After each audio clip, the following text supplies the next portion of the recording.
Vendredi 28 février 2025, au CELAB, l'Université du Bondy, à travers la faculté d'agronomie et de bioingénierie, a restitué les résultats de l'enquête du projet intitulé Universities Promoting Linkage for Impactful Training, Innovation and Technology Transfer in Agriculture, Uplift Age en sigle. Cette enquête visait à identifier les domaines spécifiques à améliorer dans les programmes et les méthodes d'enseignement pour l'adéquation, formation, emploi dans les universités ayant les filières agricoles dans les offres de formation. Dans son discours d'accueil des participants, l'auteur de la FABI a rappelé les lacunes qui seront comblées par les résultats de l'enquête, par l'existence des programmes d'enseignement-emploi. Réalisé a permis de mettre en lumière les lacunes existantes dans nos programmes de formation et nos méthodes d'enseignement. Vous allez le voir à travers les résultats que nous allons vous partager aujourd'hui, qu'il y a un effort, surtout le fruit d'un travail collectif et d'une réflexion approfondie. Et à travers ça, ces résultats nous offrent une occasion unique d'identifier les domaines spécifiques à améliorer et de définir ensemble des stratégies pour renforcer l'adéquation entre la formation et l'emploi. Alors, toutefois, reconnaissant votre effort de participation, je vous invite et je vous encourage à aborder les discussions qui vont suivre avec un esprit ouvert et constructif. Vos idées, vos expériences ainsi que vos suggestions vont être combien essentielles pour enrichir notre réflexion et orienter nos actions futures. Le coordonnateur de la recherche qui a représenté l'autorité rectorale dans cet atelier a révélé les défis qui entourent le secteur agricole au Burundi. Le projet a alors ciblé les angles pertinents qui vont dégager des résultats tangibles en vue d'améliorer les programmes utiles aux entreprises et industries, a-t-il insisté. Que ce projet, c'est parmi les projets qui sont appuyés ou bien financés par les partenaires. Et au niveau de l'université, actuellement, ces projets sont en exécution avec les partenaires. Donc, vous voyez que c'est important que l'université soit ouverte et aussi soit soutenue parce que les fonds que le gouvernement met à disposition de l'université pour la recherche étaient vraiment faibles et il faut chercher comment on peut augmenter aussi, chercher des fonds ailleurs. L'agriculture est le pilier de notre économie et un secteur vital pour le développement durable de notre pays. Cependant, comme dans beaucoup de pays africains, le secteur agricole burundais présente beaucoup de défis majeurs, à l'instar de la dépendance aux conditions climatiques, l'accès limité aux techniques agricoles modernes, la dégradation des sols et l'usage limité de techniques agricoles modernes, et tout cela occasionne la faiblesse des productivités agricoles. Pour que ce secteur puisse prospérer, il est impératif que nos programmes de formation soient en adéquation avec les besoins du marché et les exigences de l'industrie du secteur agricole. Réalisé en août 2024, revêt une importance capitale. En effet, il nous permet d'identifier les lacunes dans nos contenus de formation et nos méthodes d'enseignement, afin de mieux préparer nos étudiants à relever les défis de demain. Il convient de signaler que les principes par les rubriques qui ont été abordées sont les suivantes. La perception des enseignants vis-à-vis du programme actuel d'enseignement agricole, l'évaluation des méthodes pédagogiques en place, l'identification des obstacles personnels et institutionnels à l'adoption de nouvelles méthodes d'enseignement, la disponibilité des infrastructures et équipements pour l'enseignement en agriculture, la confiance des enseignants dans l'application de diverses méthodes d'enseignement, la participation et l'implication de l'industrie à l'enseignement et à la recherche à l'agriculture au sein des universités, la question de l'alignement des programmes d'enseignement avec les projets de l'industrie. Aujourd'hui, nous avons l'opportunité de partager les résultats de cette enquête et d'engager une réflexion collective sur les domaines spécifiques à améliorer. Je vous encourage à participer activement aux discussions qui suivront, car vos idées et vos expériences sont essentielles pour construire un avenir meilleur pour nos étudiants et pour le secteur agricole. Nous devons également nous rappeler que l'amélioration de nos programmes ne peut se faire sans une collaboration étroite avec les acteurs du secteur. Les partenariats entre l'université et les entreprises sont cruciaux pour garantir que notre formation soit pertinente et adaptée aux réalités du terrain. Je suis sûr que nous étions ensemble, nous avons vu les méthodes et lacunes qui sont déjà identifiées, mais aussi des méthodes qui vont faire l'objet d'amélioration. Donc les méthodes identifiées comme efficaces et pratiques, et les autres méthodes ciblées qui vont être incluses dans l'organisation du programme. Les intervenants du projet vont tenir compte de vos observations pour une amélioration effective des méthodes aussi des programmes de formation. La structure du projet Uplift Age, les objectifs, les institutions partenaires dans ce projet et l'objet de cet atelier sont passés à revue. L'objet de l'activité d'aujourd'hui est effectivement de partager les données sur une enquête qui a eu lieu pour obtenir les données sur les lacunes observées dans les méthodes d'enseignement que nous appliquons actuellement. Il s'agit d'un projet qui s'appelle Universities Promoting Linkages for Impactful Training, Innovation and Technology Transfer in Agriculture. Uplift Age en abrégé. Donc, si j'essaie de traduire, ce sont les universités qui favorisent la promotion pour la formation, l'innovation et le transfert de technologies en agriculture. Donc, il s'agit d'un projet qui est en cours d'exécution par 12 universités, dont 9 universités africaines. Et de ces 9 universités africaines, il y a 2 universités burundaises, à savoir l'Université du Burundi et l'Université d'Angozi. Et à côté de ces 9 universités africaines, il y a 3 universités du côté Europe, une université de l'Allemagne, une université de l'Italie, une université du Danemark.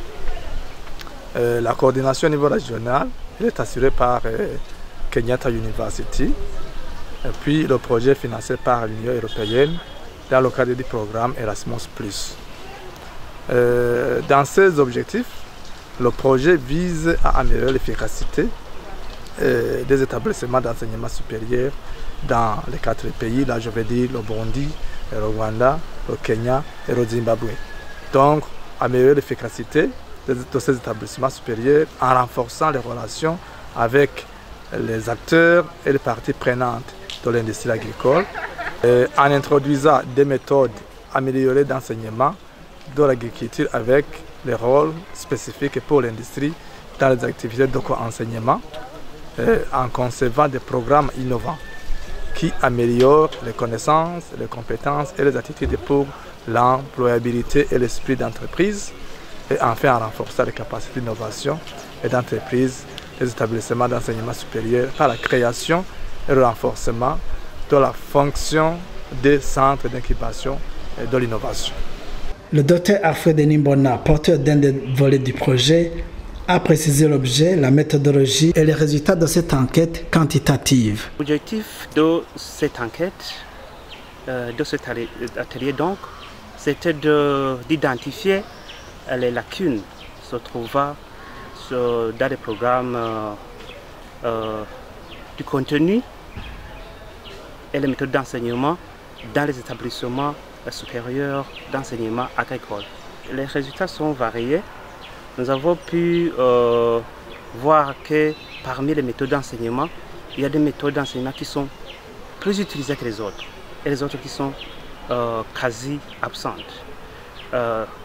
Pour ce faire, les enseignants disent qu'il y a des méthodes qui sont faciles à utiliser et des autres qui ne le sont pas.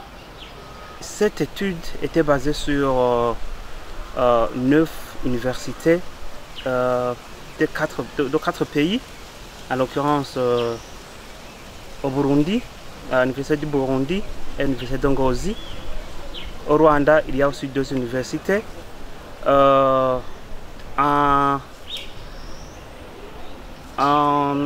Kenya, il y a 4 universités.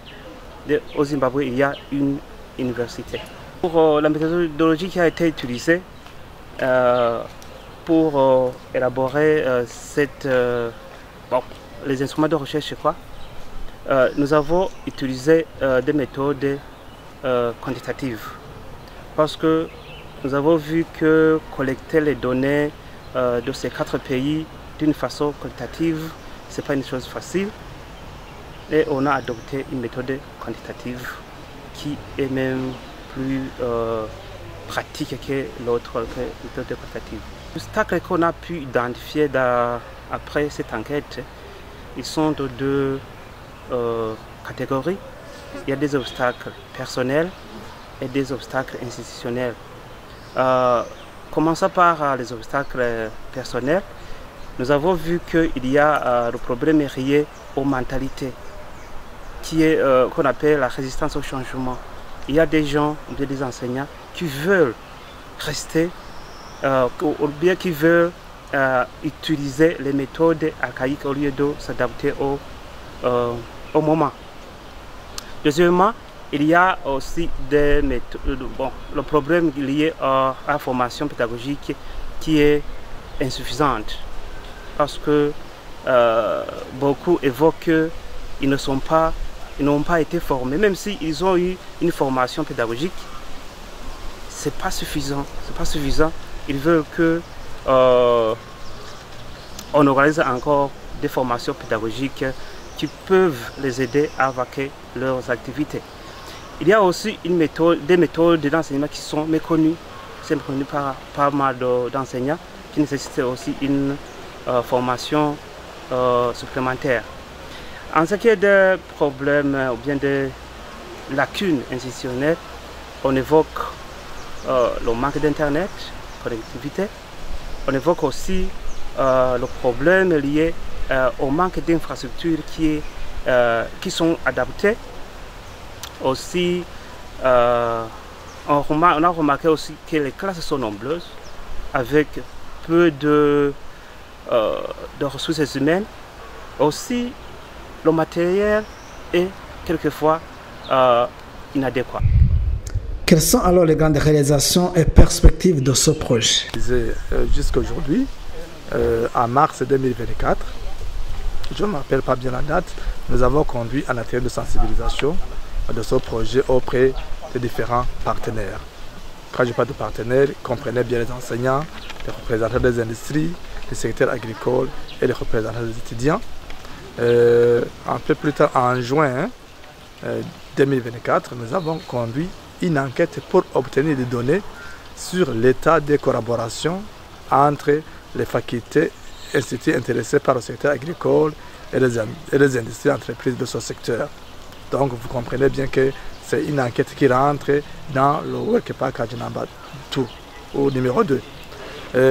En août 2024, nous avons conduit également une enquête, laquelle enquête visait à obtenir les données sur les lacunes du contenu du programme et les méthodes d'enseignement dans les universités d'enseignement agricole.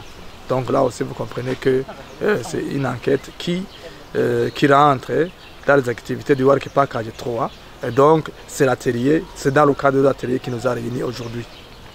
Peut-être de répondre à cette question, permettez-moi de vous dire qu'en février 2025, je crois que c'était en date du 14 février, nous avons conduit un atelier de partage des résultats de l'enquête sur l'enquête qui a été conduite sur le WAP2 avec différents partenaires et l'initiation des échanges sur un partenariat effectif entre notre faculté, à savoir la FABI, et les industries ciblées du secteur agricole. Aujourd'hui donc, nous avons conduit cet atelier, effectivement, dans le but de partager les résultats de l'enquête sur le Work Package 3 et d'identifier les domaines spécifiques améliorés dans les programmes et les méthodes d'enseignement pour l'éducation, formation, emploi au sein de notre faculté. J'ai réalisé jusqu'à aujourd'hui, en mars 2024, je ne me rappelle pas bien la date, nous avons conduit un atelier de sensibilisation de ce projet auprès des différents partenaires. Quand je parle de partenaires, comprenez bien les enseignants, les représentants des industries, les secteurs agricoles et les représentants des étudiants. Un peu plus tard, en juin 2024, nous avons conduit une enquête pour obtenir des données sur l'état des collaborations entre les facultés et instituts intéressés par le secteur agricole et les industries entreprises de ce secteur. Donc vous comprenez bien que c'est une enquête qui rentre dans le Work Package number 2, au numéro 2. En août 2024, nous avons conduit également une enquête, laquelle enquête visait à obtenir les données sur les lacunes du contenu du programme et les méthodes d'enseignement dans les universités d'enseignement agricole. Donc là aussi, vous comprenez que c'est une enquête qui rentre dans les activités du Work Package 3. Et donc, c'est l'atelier, c'est dans le cadre de l'atelier qui nous a réunis aujourd'hui. Merci. Alors, quelle a fait de route? Qu'est-ce qui va suivre après cet atelier dans le cadre de son projet? Mais avant peut-être de répondre à cette question, permettez-moi de vous dire qu'en février 2025, je crois que c'était en date du 14 février, nous avons conduit un atelier de partage des résultats de l'enquête sur l'enquête qui a été conduite sur le WAP2 avec différents partenaires et l'initiation des échanges sur un partenariat effectif entre notre faculté, à savoir la FABI, et les industries ciblées du secteur agricole. Aujourd'hui donc, nous avons conduit cet atelier, effectivement, dans le but de partager les résultats de l'enquête sur le Work Package 3 et d'identifier les domaines spécifiques améliorés dans les programmes et les méthodes d'enseignement pour l'éducation, formation, emploi au sein de notre faculté. Et qu'est-ce qui va suivre? Pour ce qui va suivre, donc à la suite de cette activité, il y a des observations, des recommandations qui ont été collectées. Et donc, ceux qui interviennent, les intervenants au niveau de ce Work Package, vont y travailler. Donc, en se référant effectivement à ces recommandations, parce que, comme je vous l'ai dit, l'objectif ultime, c'est d'arriver à améliorer nos offres de formation pour une formation adéquation emploi.